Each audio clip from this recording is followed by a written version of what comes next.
Alors Émilie, tu vas nous parler de quelque chose qui concerne beaucoup de gens, ouais. Puisque parmi les accidents de la vie, il y a aussi, on peut être frappé par une maladie, c'est dont on parle tant, le cancer, Exactement. et donc c'est quelque chose qui isole. Et donc, moi, j'étais touché de voir cette humanité partagée entre vous, de vous trouver des points communs.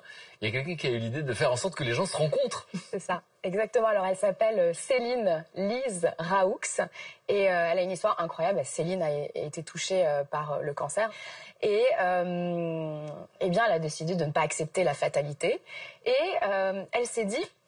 comment je vais faire en fait pour trouver des bons plans, des bonnes adresses, trouver des astuces pour m'accompagner dans la maladie? Alors d'abord, elle a commencé par créer un magazine et elle l'a créé avec une de ses meilleures amies qui était directrice d'une agence de communication dans la santé. Et ce magazine s'appelle Rose Magazine. Luc va nous faire le plaisir de nous montrer ce magazine qui est distribué quand même à 180 000 exemplaires. Il y a les assistantes de magiciens et il y a l'assistant tablette. Luc, c'est notre assistant. Tablettologue. Rose Magazine, qui s'adresse donc aux femmes qui sont malades d'un cancer, qui leur donne des bons plans, des bonnes adresses, et puis qui touchent à des sujets. Qui parlent de tous les sujets. Exactement. Qui peuvent être compris, parce que vous l'avez dit, en fait, j'ai la sensation d'être comprise par ceux qui ont vécu la même chose. C'est très important. Cet aspect de communauté et de pouvoir être dans le partage de l'expérience, et c'est ce qu'elle voulait amener avec ce magazine. Et puis elle s'est dit, j'ai pas envie de m'arrêter en si bon chemin, parce que finalement le magazine, on n'est pas dans le lien humain, on n'est pas dans la solidarité, on n'est pas vraiment dans la rencontre, et elle avait envie que les gens puissent se rencontrer. Alors elle a créé une maison à Bordeaux, et c'est un lieu unique en France où les malades réapprennent en fait à vivre et le goût de vivre tous ensemble. Et d'ailleurs, je vous propose de faire un petit tour du propriétaire. Avec, on va à Bordeaux dans la Maison Rose.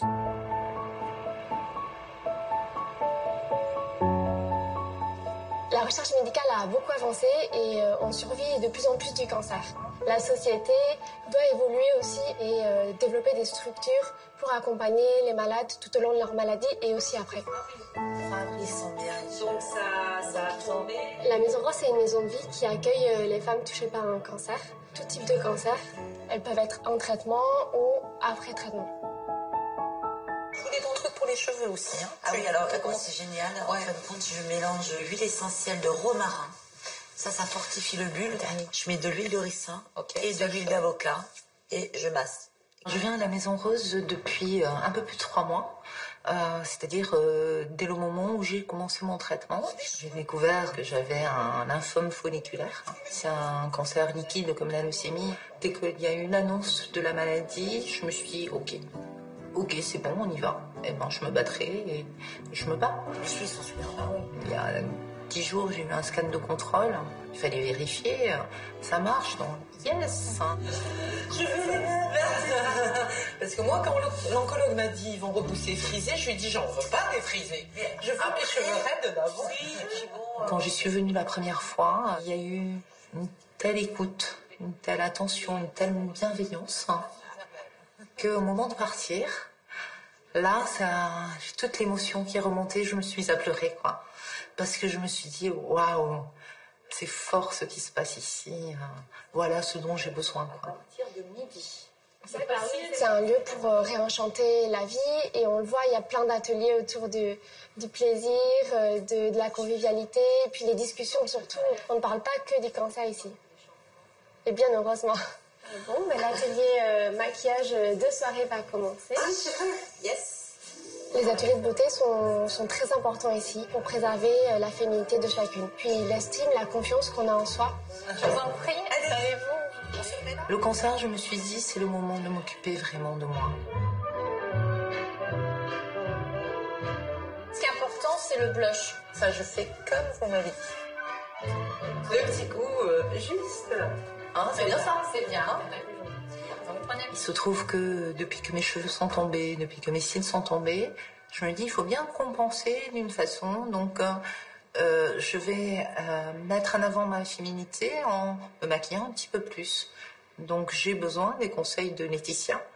Donc l'idée c'est de rajouter un tout petit peu ici, voilà, et re-intensifier un tout petit peu ici, puis après vous allez le faire arrêter en douceur. Ok, j'ai l'air comme ça, mais il y a des moments difficiles. Hein. La chimio, c'est pas simple. Hein. Quand on vit des salles d'attente, des traitements, entrer dans une maison où on est accueilli. C'est déjà énorme. Des fois, on est fatigué, mais ça se voit pas. Des fois, c'est... Voilà. Et des fois, ça se départage. Mais non, regardez, Corinne, vous avez rien dit ce matin, et les filles, elles n'ont pas vu. Miroir, dis-moi. Avec les traitements, notre physique change. On n'a plus la même image de nous. Donc, c'est de pouvoir continuer à se plaire. On le sait toutes, hein, si on se maquille, on se coiffe, on s'habille, déjà, ça va beaucoup mieux.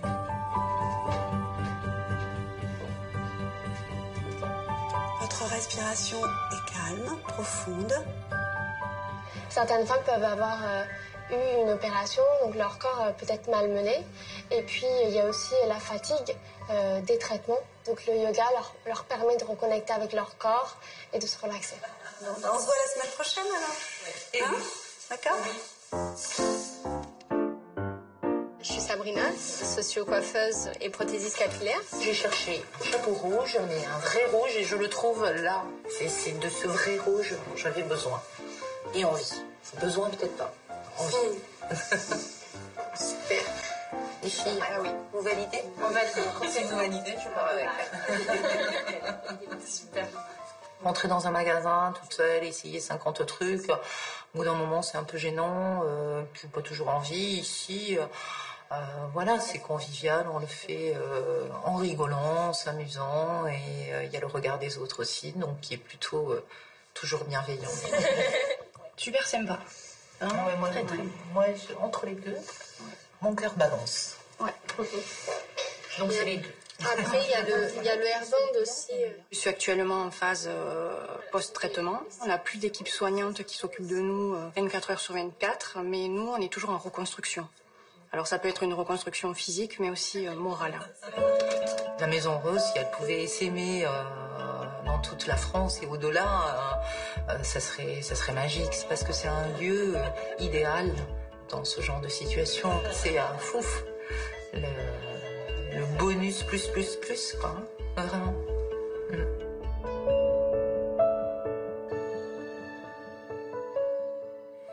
Votre réaction? Pas de tabou, pas de jugement. Ouais. En fait, on se retrouve avec des personnes qui ont vécu la même situation.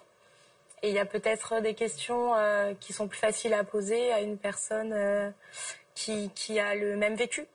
Je sais que pour ma part, c'était plus facile de poser des questions un peu plus pointues, un peu plus particulières à un patient qui a eu la même situation que moi, qu'à un médecin qui va m'en parler parce qu'il l'a lu dans un livre, parce qu'il l'a appris, mais qu'il l'a pas vécu, qu'il l'a pas senti, qu'il l'a pas partagé. Donc on se sent compris de toute façon par quelqu'un qui a vécu quelque chose de similaire. C'est ça que vous ressentez? Je pense que oui. Et d'ailleurs, c'est pour ça aussi que je vais faire le métier d'éducatrice. C'est la même chose. Pour continuer. Vous pensez que vous avez quelque chose à transmettre et vous avez une légitimité? Oui, des choses à partager. Et Pascal, on voit beaucoup de sourires, on s'y attend pas là aussi. On parle de cancer, et on voit beaucoup de sourires et de rires. Parce qu'il y a des ressources qui sont activées tout d'un coup, et puis au lieu d'être dans la mortification de soi, on exploite tout ce dont on est capable, on met en jeu et en mouvement tout ce dont on est capable. C'est souhaitable et souhaité. Et c'est souhaitable, c'est souhaité, et c'est extraordinaire. D'abord, c'est fou d'imaginer que ça n'existait pas, et il y en a une en France, en fait. Il n'y en a qu'une seule en France, et surtout le succès est carrément au rendez-vous, puisque depuis la création donc, qui a eu lieu le 1er février 2016, donc ça fait quasiment un an, plus d'un an, il y a 7000 personnes qui se sont rendues dans cette maison. Alors dans ces 7000 personnes, ce sont majoritairement des personnes atteintes d'un cancer. La maison, même si elle s'appelle la Maison Rose, elle est aussi bien ouverte aux hommes et aux femmes, mais ce sont majoritairement des femmes qui s'y rendent. Et il y a aussi l'entourage. C'est-à-dire que tous les mercredis après-midi, on peut venir avec ses enfants, on peut venir aussi faire des ateliers en couple. Alors des ateliers de quoi?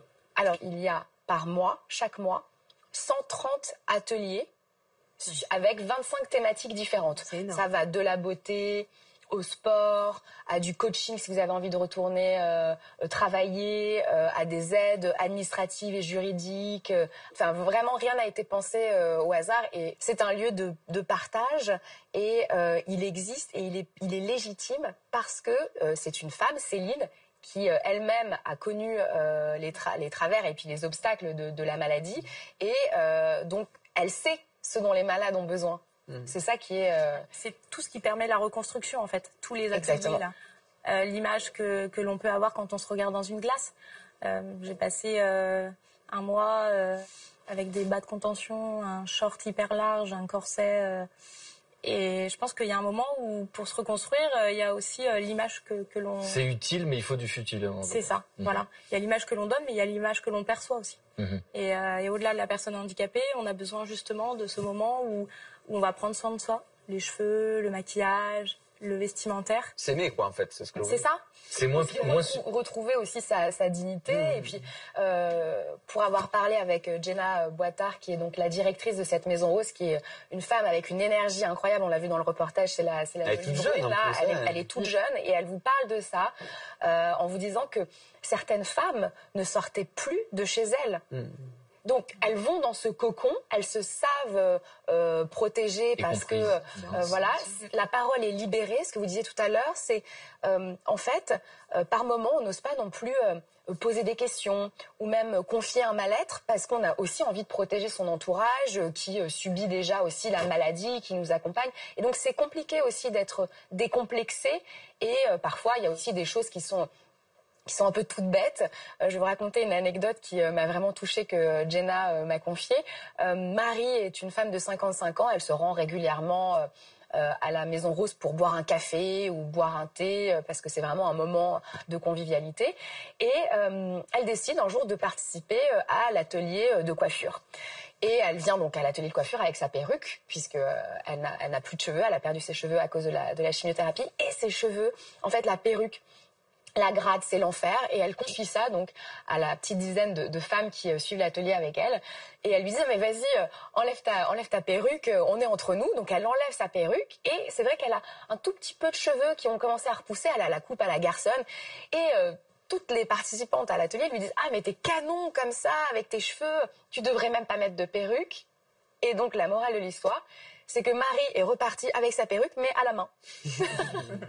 Donc effectivement, il n'y a pas de tabou et on peut rire et il y a de la profondeur et de la légèreté en fait. À chaque fois, on s'en rend compte. Et donc ça s'appelle la Maison Rose et on peut y participer comment? On peut y aller comme ça? Alors, il faut prendre rendez-vous, c'est payant, c'est gratuit?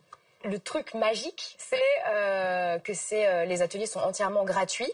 La seule chose, en fait, c'est que la Maison Rose demande une participation de 20 € annuelle pour, en fait, devenir membre de l'association Rose, puisque la Maison Rose est donc chapeautée par l'association Rose. Et à côté, il y a aussi le magazine Rose. Donc, vraiment, Céline, elle a créé un espèce d'ovni qui libère la parole sur le cancer. Et c'est très important d'être membre de l'association parce que plus il y a de membres dans cette association, plus l'association est entendue par les pouvoirs publics. Et là, je vous confie une petite nouvelle. Et c'est vrai que France 2, Mille et une vies est vraiment touchée particulièrement par cette association, puisque l'association Rose a été extrêmement engagée comme une autre association dont je vous avais parlé il y a quelques semaines qui s'appelle Life is Rose, qui est aussi pilotée par Nathalie Savario, qui est aussi une femme battante qui se bat en fait pour que les malades du cancer ne vivent pas dans la précarité, puisque la maladie, le handicap amène souvent la précarité.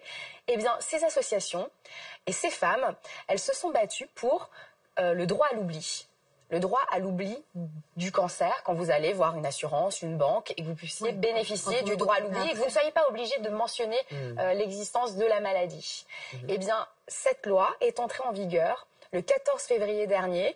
Moi, je voudrais vraiment tirer mon coup de chapeau à ces femmes qui sont hyper courageuses parce que non seulement elles ont subi des maladies, des obstacles que nous-mêmes nous ne soupçonnons même pas, et en plus elles se battent, et ce qu'on disait tout à l'heure, pour faire bouger la législation et changer la vie de quand même centaines de milliers de Français. Donc des épreuves extrêmement stimulantes qui provoquent la créativité, parce qu'en fait, c'est à chaque fois on raconte des histoires, alors on vient de le voir, de choses qui n'existaient pas. C'est-à-dire qu'on se dit mais comment c'est possible que ça n'existait pas? Donc là maintenant il faut que ça se généralise un peu partout en France. Et puis la Maison Rose, c'est quand même du bon sens. Vu le nombre de cancers, il y a 385 000 personnes qui ont déclaré un cancer en 2015 en France. C'est énorme. Donc ces lieux en fait de rencontre, de partage, où on se donne des bons plans, des bonnes adresses et on s'apporte du réconfort, c'est essentiel. Je suis très fier que France 2 soit partenaire. Merci.